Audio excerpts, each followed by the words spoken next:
Hello दोस्तों, आप सभी का स्वागत है आपके अपना परिवार प्रजापति एजुकेशन पॉइंट में। आज हम लोग क्लास 10th के लिए अति महत्वपूर्ण टॉपिक दीर्घ उत्तरीय प्रश्न आज हम लोग पढ़ेंगे। जो यह प्रश्न जो है लॉन्ग टाइप आपका हो गया। यह क्वेश्चन क्या हो गया? लॉन्ग टाइप यह प्रश्न हो गया। और यह प्रश्न जो है एग्जाम में आपका 6 नंबर के लिए पूछता है। 6 मार्क्स के लिए आपके यह बोर्ड के एग्जाम में पूछता है। ठीक है, तो अब दर्पण सूत्र सिद्ध करना है हमें 1/f बराबर 1/u प्लस 1/v अवतल दर्पण में सिद्ध करना है। तो ध्यान दीजिएगा, इस वीडियो के शुरू से लेकर के अंत तक बढ़िया स्किप मत कीजिएगा ताकि आपको पूरे कॉन्सेप्ट आपको क्लियर हो जाएगा समझ। आज के बाद दोबारा कभी भी मत आप भूलिएगा। अभी ध्यान दीजिए, जैसे कि समझिए अवतल दर्पण में प्रतिबिंब निर्माण करने का तरीका हम बताए थे 6 कंडीशन में होता है। लेकिन यहाँ पर जो होता है, लेकिन यहाँ पर बात करेंगे कि सर ये जो अवतल दर्पण में सिद्ध करना है 1/f बराबर 1/u प्लस 1/v दर्पण सूत्र जो है यह 6 नंबर के लिए आपको एग्जाम में पूछेगा। इसमें वस्तु को कहाँ पर रखेंगे और किस कंडीशन में रखेंगे सो सबसे बड़ी मायने बात रखता है। चलिए ध्यान दीजिए, अगर मान लिया जाए कि ये हमारा कोई अवतल दर्पण है, ठीक है, ये कोई आपका अवतल दर्पण है। अगर ये पूरा का पूरा हो गया आपका प्रधान अक्ष, पूरा क्या हो जाएगा आपका प्रधान अक्ष मान लिया जाए, और ये यहाँ प्रधान ये ध्रुव हो गया, क्योंकि दर्पण के मध्य बिंदु क्या कहते हैं? ध्रुव कहते हैं। अगर यहाँ पर मान लेते हैं फोकस, क्या मान लेते हैं? फोकस। और यहाँ पर मान लेते हैं वक्रता केंद्र, मान लेते हैं सी। और इधर मान लेते हैं आपका अनंत, अनंत को ओ कह देते हैं। ठीक है, इसमें सबसे बड़ी बात यह है कि आप किसी वस्तु को किस स्थिति में रखिए, कहाँ पर रखिए, क्योंकि कंडीशन तो होता है 6, लेकिन 6 कंडीशन में से हम किसी एक ही कंडीशन रखेंगे। तो इसमें जो होता है किसी वस्तु को इसमें दर्पण सूत्र सिद्ध करने के लिए वस्तु को हम लोग अनंत और वक्रता केंद्र के बीच रखते हैं। कहाँ रखेंगे? अनंत और वक्रता केंद्र के बीच किसी वस्तु को रखे, इसमें वस्तु को रखेंगे, जिससे आपका क्या होगा? प्रतिबिंब सूत्र जो होगा यह सिद्ध हो जाएगा इससे आसानी से। चलिए ध्यान दीजिए, वस्तु को कहाँ रखना है? सबसे पहली बात आपको अनंत और वक्रता केंद्र के बीच किसी वस्तु को रखना है। चलिए इन दोनों के बीच में हम वस्तु को रख दिए ए और बी। इसका नाम क्या दे दिए? ए और बी कोई वस्तु हो गया, ये आपका ध्रुव पी हो गया, ये फोकस हो गया, ये वक्रता केंद्र हो गया, और ये वस्तु हो गया आपका ए बी। ए बी है, जब ये आपतित किरण जब जाएगी, क्या है? आपतित किरण जाएगी, यह दर्पण पर पड़ने के बाद, बताते हैं आपतित किरण दर्पण पर पड़ने के बाद वह पुनः परावर्तित हो जाती है फोकस से होते हुए। किससे होते हुए? वह फोकस से होते हुए पुनः परावर्तित हो जाते हैं। इतना बात आप लोगों को पता होना चाहिए, क्योंकि हम प्रतिबिंब निर्माण करने का ट्रिक बताए हैं, कॉन्सेप्ट बताए हैं, पूरे डिटेल और ट्रिक के साथ बताए हैं। अगर आप लोग नहीं देखेंगे तो वो पहले प्रतिबिंब का निर्माण जरूर देखिए। अब क्या करना है कि इसमें वक्रता केंद्र से क्या करते हैं कि वक्रता केंद्र से आपको क्या एक किरण गुजरेगा। जो वक्रता केंद्र से जब किरण गुजरेगा, ठीक है, यह किरण जा रहा है, वक्रता केंद्र से किरण होते हुए जा रहा है। वक्रता केंद्र से जब किरण होते हुए जब जाएगा, ये गया, जब गया, जाने के बाद वह दर्पण में पड़ा, और पड़ने के बाद पुनः उसी दिशा में लौट जाएगी। ध्यान दीजिए क्या बताना चाह रहे हैं।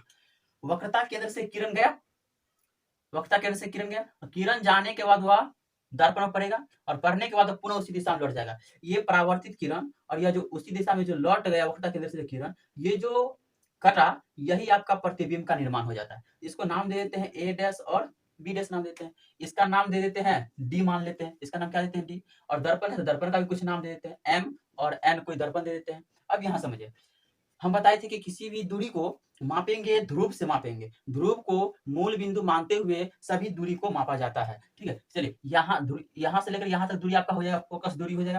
तो ये हो गया आपका फोकस दूरी। ठीक है, ये फोकस दूरी हो गया। ये प्रतिबिंब की दूरी हो गया, क्योंकि यहाँ से लेकर के यहाँ पर प्रतिबिंब बना है, यहाँ से लेकर आपका प्रतिबिंब की दूरी भी हो गया।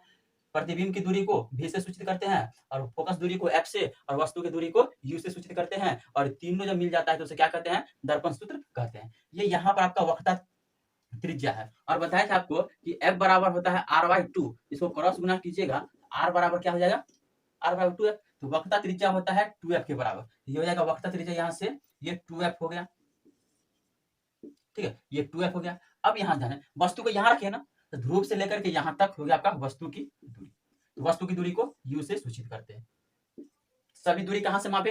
ध्यान दीजिएगा, पहले सभी दूरी कहाँ से मापे? ध्रुव से मापे। ध्रुव को मूल बिंदु मानते हुए मापना है। ये हो गया फोकस दूरी आपका, ये यहाँ से लेकर के यहाँ तक हो गया आपका वक्रता केंद्र हो गया, सॉरी प्रतिबिंब दूरी हो गया। और फिर यहाँ से लेकर यहाँ तक हो गया वक्रता त्रिज्या r2f हो गया, और यहाँ से तक हो गया वस्तु की दूरी हो गया आपका 2f हो गया, वस्तु की दूरी u हो गया। अब यहाँ से ध्यान दीजिए, ठीक है, इसको जो है भाषा में लिखेंगे कैसे तो समझना है। कहेंगे कि माना MN एक अवतल दर्पण है, जिसके प्रधान अक्ष पर क्या है? यह पूरा का पूरा आपका क्या कहलाएगा? प्रधान अक्ष कहलाएगा। क्या कहलाएगा? प्रधान अक्ष कहलाएगा। कि माना MN एक अवतल दर्पण है, जिसके प्रधान अक्ष पर अनंत और वक्रता केंद्र सी के बीच एक वस्तु AB को इस प्रकार रखा गया कि उसका वास्तविक और काल्पनिक प्रतिबिंब फोकस F तथा वक्रता केंद्र C के बीच बनता है। साथ ही क्या कर दिया आप, ये D से होते हुए DQ लंब प्रधान अक्ष पर डाल दिए। D से होते हुए DQ प्रधान अक्ष पर क्या कर दिए, लंब डाल दिए। फिर समझिएगा कि माना MN एक अवतल दर्पण है जिसके प्रधान अक्ष पर अनंत और वक्रता केंद्र C के बीच एक वस्तु AB को इस प्रकार रखा गया है कि इसका वास्तविक तथा काल्पनिक प्रतिबिंब फोकस F तथा वक्रता केंद्र C के बीच बनता है, इसके बीच बनता है। साथ ही D से होते हुए DQ प्रधान अक्ष को क्या कर दिए, लंब डाल दिए। इतना बात आपको क्या करना है, भाषा में लिखना पड़ेगा, ठीक है।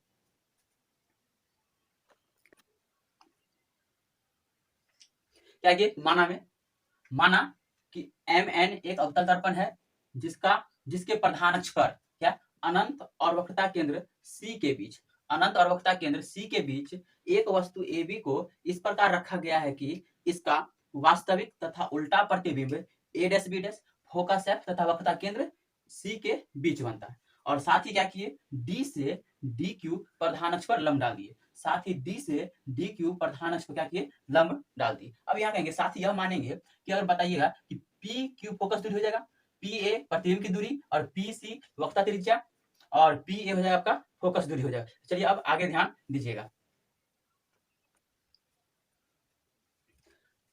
अब ध्यान दीजिएगा कि अब क्या माने कि साथ ही मान लिए कि वस्तु फोकस दूरी मान ली F और फोकस दूरी PF बराबर F हो गया और प्रतिबिंब की दूरी PA बराबर V मान लिए और वक्रता त्रिज्या मान लिए PC बराबर R बराबर 2F हो गया और PA यानी कि वस्तु की दूरी हो गया आपका U। वस्तु की दूरी, प्रतिबिंब की दूरी, फोकस दूरी और वक्रता त्रिज्या सभी को मान लिए और सिद्ध करना क्या है, 1/F बराबर 1/U प्लस 1/V। अब आते हैं प्रमाण में, ठीक है। प्रमाण में आइए, प्रमाण में आते हैं तो समझना पहले, यहाँ प्रमाण में आने से पहले एक छोटी सी पहले बात समझ लीजिए। अगर मान लीजिए हम दो त्रिभुज ले लेते हैं, ठीक है, दो त्रिभुज ले लेते हैं, किसी भी प्रकार का त्रिभुज हो उससे कोई मतलब नहीं है, ठीक है, लेकिन दोनों त्रिभुज समान होना चाहिए। मान लेते हैं कि यहाँ पर हम समकोण त्रिभुज ले लिए, ये क्या ले लिए, समकोण त्रिभुज ले लिए, ठीक है। अब समझिए कि समकोण त्रिभुज में इसका नाम ABC और PQR ले लेते हैं। इसको समझिएगा ताकि आप जो प्रूफ जो करेंगे वो आपको समझ में आएगा। हम क्या किए कि त्रिभुज ABC और PQR में ले लिए, समझिए ये भी 90 डिग्री है, ये भी 90 डिग्री है, तो कोण ABC बराबर कोण PQR आप बोल सकते हैं, ये सर बोल सकते हैं, क्योंकि ये जो है 90 डिग्री है, दोनों त्रिभुज 90 डिग्री है, ये और ये दोनों के दोनों भुजा बराबर हो जाएगा। अगर मान लिया जाए कि ये कोण और ये कोण किसी कारणवश भी बराबर हो जाएगा, तो कोण ACB बराबर कोण PRQ बराबर हो गया। अगर मान लिया जाए कि यह कोण और यह कोण जो है शीर्षाभिमुख कोण के कारण बराबर हो जाएगा, शीर्षाभिमुख कोण के कारण बराबर हो जाए, क्या किए, किसमें ये कोण एक बराबर हो गया और एक ये कोण बराबर हो गया और एक ये कोण बराबर हुआ, एक हुआ समकोण के कारण और एक हुआ शीर्षाभिमुख कोण के कारण बराबर हो गया। अगर दोनों त्रिभुज बराबर हो गया तो हम कह सकते हैं कि यहाँ ये कोण बराबर और यहाँ से ये बराबर हो गया। जब ये बराबर हो गया तो दोनों त्रिभुज क्या है, दोनों त्रिभुज में कोण बराबर है, दो कोण बराबर हो गया, तो आपका त्रिभुज जो होगा ABC और त्रिभुज जो होगा PQR दोनों के दोनों सर्वांग क्या होगा, समरूप होगा, दोनों के दोनों क्या होगा, समरूप होगा। समरूप करने के लिए दो चीज आपके, कम से कम दो चीज आपके पास होना चाहिए, क्या कि कोई भी कोण एक 90 डिग्री होना चाहिए और कोई भी एक कोण एक बराबर होना चाहिए। दो कोण जब बराबर हो जाएगा तो क्या हो जाएगा, दोनों त्रिभुज होगा आपका समरूप हो जाएगा। और ध्यान दीजिएगा कि समरूप त्रिभुज की भुजाएं जो होती है वह समानुपातिक होती है, दोनों त्रिभुज की भुजाएं समानुपातिक होती है और समान अनुपात में उसको बांटती है। चलिए ये था थोड़ा सा बेसिक। अब आते हैं हम लोग प्रमाण में। अब इसमें हल कर, प्रमाण में आने से पहले अब क्या करते हैं, इसमें हम लोग क्या करेंगे, सबसे पहली बात कि दो त्रिभुज लेना है आपको। कितने त्रिभुज, दो त्रिभुज लेना। मान लेते त्रिभुज हम ये लेकर चल रहे हैं, त्रिभुज ABC और त्रिभुज A'BC से चलते हैं। त्रिभुज ABC और त्रिभुज, चलिए यहां से, त्रिभुज ABC और त्रिभुज A'BC से। अब आपको यह ध्यान देना है इन दोनों त्रिभुज से चले, ये त्रिभुज और ये त्रिभुज से चले, दोनों त्रिभुज में आपको कॉमन कोण मिल रहा है। देखिए सर ये भी 90 डिग्री है और ये भी 90 डिग्री है और दोनों त्रिभुज का जो कोण C है, ये कोण और ये कोण, दोनों कोण में जो C है यह दोनों के दोनों बराबर है, यानी कि किसके कारण बराबर हुआ, शीर्षाभिमुख कोण के कारण बराबर हुआ। यहाँ लिखेंगे चूंकि कोण ए बी सी बराबर कोण बी डैश ए डैश सी, बी डैश ए डैश सी बराबर हुआ किसके कारण 90 डिग्री के कारण क्या हो गया आपका ये बराबर हो गया। फिर कहेंगे कि कोण ए सी बी, एक मिनट ये बी ए सी होगा, बी ए सी तभी 90 डिग्री होगा क्योंकि ये 90 डिग्री है ना, ये 90 और ये बराबर हो जाएगा ए सी बी कोण ए सी बी क्या हो जाएगा कोण ए सी बी बराबर कोण बी डैश ए डैश सी बी डैश, ए डैश सी बी डैश बराबर हुआ किसके कारण बराबर, क्योंकि देखिए दोनों कोण का जो शीर्ष है, शीर्ष मतलब क्या चोटी, चोटी जो है दोनों का एक ही है, या शीर्षाभिमुख हो जाएगा। किसके कारण बराबर हुआ शीर्षाभिमुख कोण के कारण, शीर्षाभिमुख कोण। अब हम बताए हैं तुरंत कि जब दो त्रिभुज से चलते हैं, एक समकोण हो और एक शीर्षाभिमुख कोण हो, तो दोनों त्रिभुज क्या हो जाती है समानुपातिक हो जाती है, सॉरी समरूप हो जाएगी। ठीक है, तो यहाँ कहेंगे इसलिए त्रिभुज ए बी सी समरूप त्रिभुज ए डैश बी डैश सी, और बताए हैं कि अतः समरूप त्रिभुज की भुजाएं समानुपातिक होती है, अतः समरूप त्रिभुज की भुजाएं समानुपातिक होती है, समरूप त्रिभुज की भुजाएं क्या होती है समानुपातिक होती है। अब यहां समझना है, ठीक है, तो समानुपातिक होगी तो इसका लंब बट्टे इसका लंब हो जाएगा, तो ए बी बट्टे A dash B dash, A B बट्टे ए डैश बी डैश बराबर ए सी बट्टे ए डैश सी, ए सी बट्टे ए डैश सी होगी। इसको समीकरण मान लीजिए आप एक, यहाँ पे कोई दिक्कत नहीं होना चाहिए, ध्यान से समझिएगा। अब चलते हैं पुनः में चलते हैं फिर से। अब क्या करते हैं कि अब इस त्रिभुज में और इस त्रिभुज से चलते हैं, जितना प्रक्रिया इतना किया है सेम प्रक्रिया इस त्रिभुज में भी करना है, जितना काम इसमें किया है उतना काम इन दोनों त्रिभुज में भी करना है। इसमें देखिए ये भी 90 डिग्री है, इधर भी 90 डिग्री हो जाएगा, ठीक है, और ये कोण जो एफ है या दोनों कोण बराबर हो जाएगा, किसके कारण बराबर होगा शीर्षाभिमुख कोण के कारण बराबर हो जाएगा। यहाँ कहेंगे कि त्रिभुज, क्योंकि त्रिभुज चलिए ये डी क्यू एफ त्रिभुज डी क्यू एफ और त्रिभुज ए डैश बी डैश एफ से, ठीक है। अब दोनों त्रिभुज चलते हैं कि त्रिभुज डी क्यू एफ और त्रिभुज ए डैश बी डैश एफ से चल रहे हैं। अब यहाँ समझना फिर इसमें कौन कौन बराबर हो जाएगा, कहेंगे कौन ये 90 डिग्री हो जाएगा, ये भी 90 डिग्री, तो कौन डी क्यू एफ, कौन डी क्यू एफ बराबर कौन हो जाएगा बी डैश ए डैश एफ, बी डैश ए डैश एफ, ये दोनों बराबर हो गया।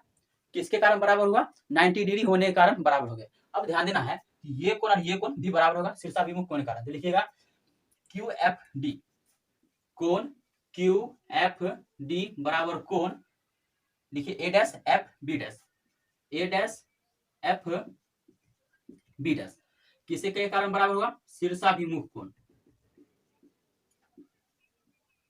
शीर्षाभिमुख कोण के कारण क्या होगा यह कोण आपका बराबर हो गया। ठीक है, अब यहां से समझना है आपको, फिर यहां से समझिए।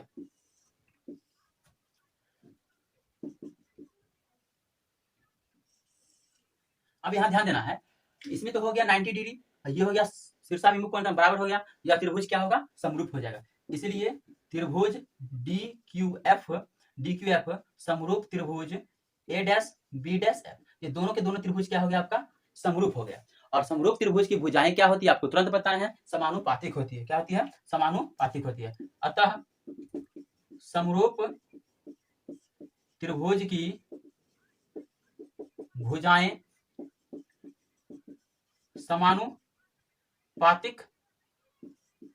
समानुपातिक होती है। क्या है समरूप त्रिभुज की भुजाएं क्या होती है समानुपातिक होती है। ठीक है, अब यहां समझना, फिर से समझिए, तो हो जाएगा यहाँ पर कहेंगे ये डी क्यू बट्टे A dash B dash, D Q बट्टे ए डैश बी डैश बराबर ए एफ, सॉरी ये हो जाएगा क्यू एफ बट्टे क्या हो जाएगा आपका ये हो जाएगा क्यू एफ बट्टे में ए डैश एफ। यहाँ तक ठीक है। अब समझना है कि आपको पता है कि यह जो डी क्यू की बात करें, डी क्यू जो है यह आपतित किरण के क्या समांतर है, या डी क्यू जो है यह आपतित किरण के समांतर है ना, तो हम डी क्यू की जगह पर हम क्या लिख सकते हैं ए बी लिख सकते हैं, डी क्यू की जगह क्या लिख सकते हैं ए बी लिख सकते हैं। तो डी क्यू जब यहाँ पे ए बी लिखिए तो ए बी बट्टे ए डैश बी डैश बराबर क्यू एफ बट्टे ए डैश एफ।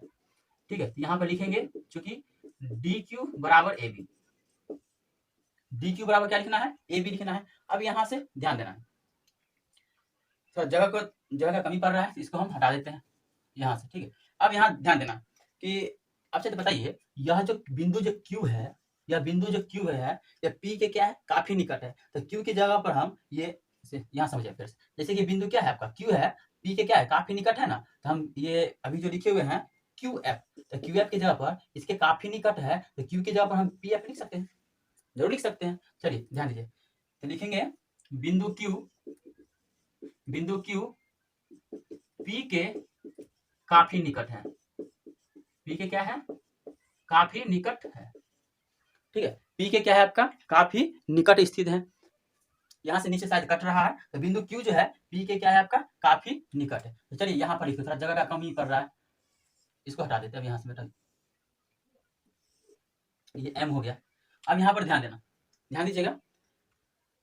अब क्या करें यहाँ से, अब ध्यान दीजिए, तो यहाँ पर लिखेंगे आपका ये हो जाएगा AB बट्टे में A डैश B डैश बराबर ये QF की जगह क्या लिखेंगे, PF बराबर के बट्टे में क्या हो जाएगा, A डैश F।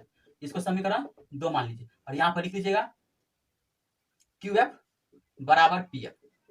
QF बराबर क्या लिखना है आपको, PF आपको लिख देना है।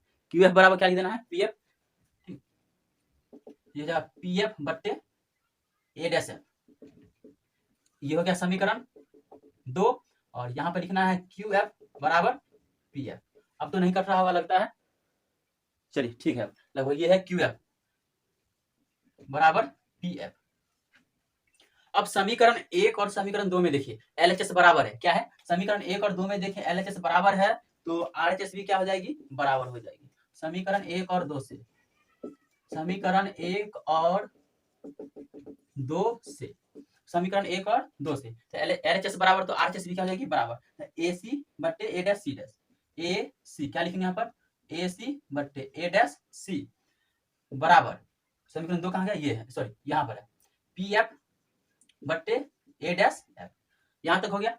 अब यहाँ से समझना है फिर, अब इसको क्या कीजिए, अब सबसे इंपॉर्टेंट बात है कि इसको समझना है। अब AC को है, ये ध्रुव को मूल बिंदु मानते हुए सभी को क्या करना है, इसमें से अब हमको मान निकालना है, और उसके बाद चिन्ह परिपाटी का उपयोग करेंगे, आपका यहाँ से हल हो जाएगा।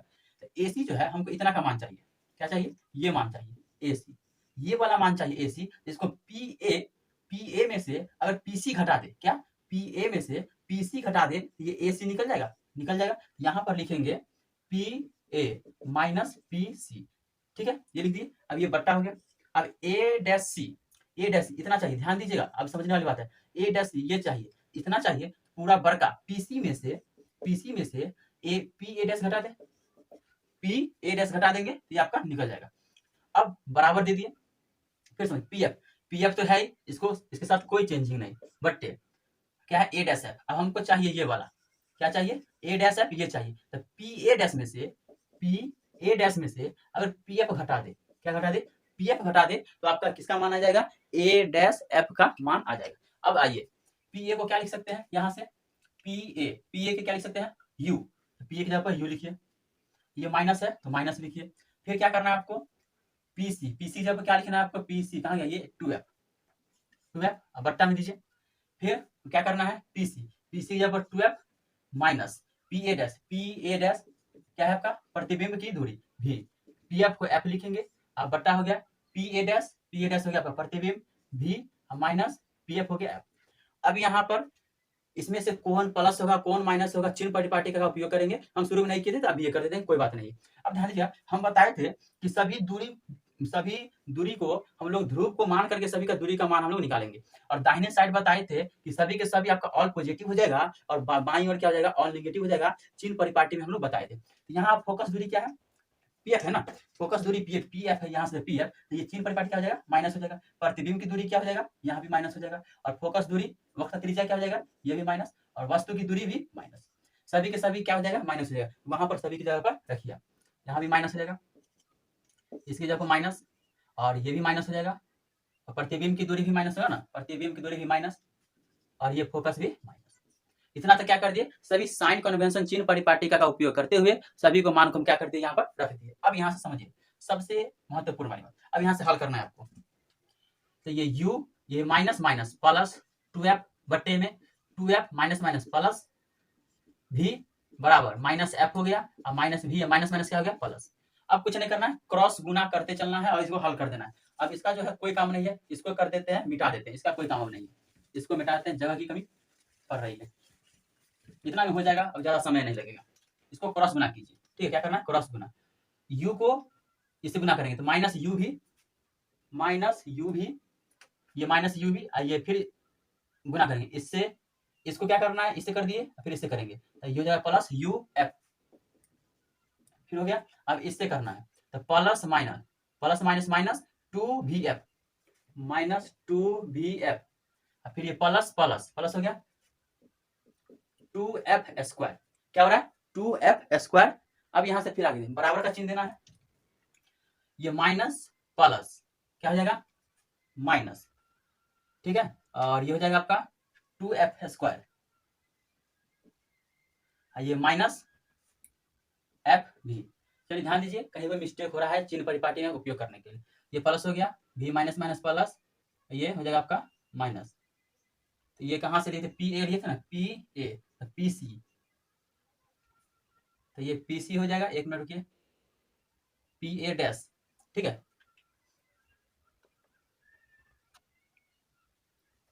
चलिए दोस्तों मिस्टेक यहाँ पर थोड़ा सा हुआ है, ये जो है वस्तु की दूरी क्या है पी है ना, तो पी जब यहाँ माइनस लिखेंगे, अब यहाँ पर माइनस लिखेंगे। अब ध्यान दीजिए क्रॉस गुना करते हैं तो ये माइनस माइनस यहाँ प्लस हो जाएगा भी, और ये हो जाएगा माइनस प्लस, ये हो जाएगा माइनस, ठीक है, थोड़ा सा मिस्टेक हुआ था गुना माइनस में। अब यहाँ चलते हैं तो ये माइनस 2f माइनस vf हो गया, और ये माइनस माइनस प्लस, ठीक है, अब सब आ गया। अब यहाँ समझिए कि अब फिर यहाँ हो गया आपका आगे ये प्लस प्लस क्या हो जाएगा आपका,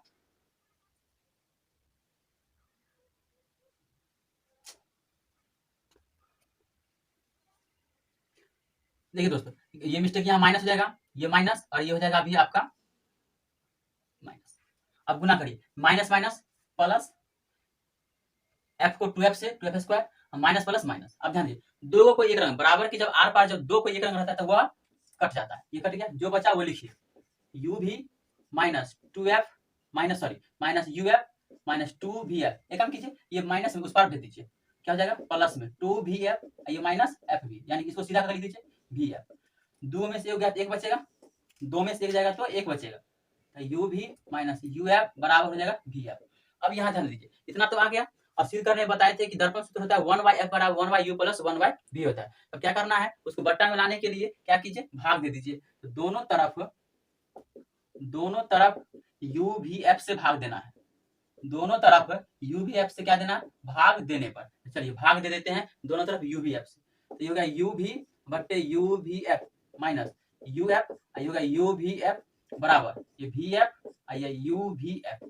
चलिए अब जो कटेगा उसको काटिए, जो बचेगा उसको बचा लीजिए, vf से vf कैंसिल हो गया, f से f कैंसिल, u से u कैंसिल, uv से क्या हो गया आपका u भी कैंसिल हो गया। यहाँ पर क्या बचा यहाँ पर लिख देते हैं, ठीक है, यहाँ पर अब लिख रहे हैं तो 1/f बचा, 1/f माइनस यहाँ पर बच गया 1/v माइनस 1/v बराबर 1/u यहाँ से बच गया।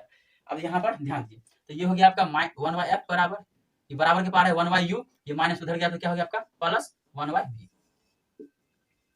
ये आपका सिद्ध हो गया दर्पण सूत्र। आपको 6 नंबर पूछेगा अपने दर्पण में, इस साल 2000 बिहार बोर्ड में 2022 में अभी चल रहा है, इसी में पूछा है ये प्रश्न 6 नंबर के लिए पूछा था।